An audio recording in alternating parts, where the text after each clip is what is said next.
Hello guys, ito nyo ito ba ito? Libreng kitsune and raccoon. Ingat lang kasi ang hinihingi dito yung real password account. Kaya alanganin din siya kung bibigay tayo. Tingnan nyo mabuti Yan, makikita nyo kitsune at raccoon at may Discovery pa. Yan, nakakatakot. Pwedeng hack yung account ninyo. Yan, tineray ko yung may Discovery. Yan, ninyo ha. Kailangan natin mag-ingat sa paglalagay ng ating password.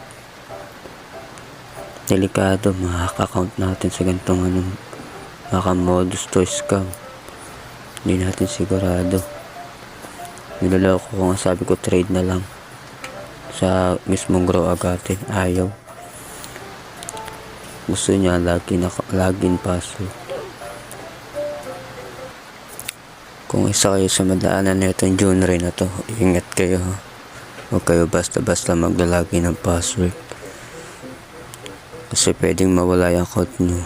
Pwede rin mawala yung lahat ng pet na meron kayo, lalo na kung marami kayong rare pet.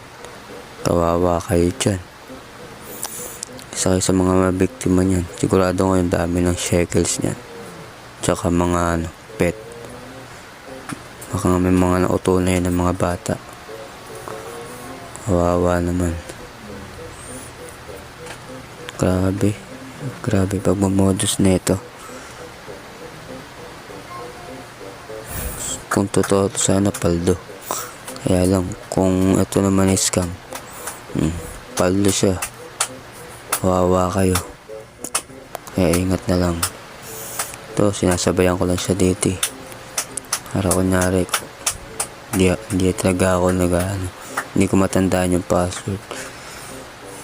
Kaya sabi ko lang dito sa kanya. Kanina pati invite sa akin. Nakita ko kasi na yung admin. Kunyari nag-try ako mangingin ng pet. Hindi ko lang na video Tapos biglang nagganatan kung gusto ko nung pre-raccoon.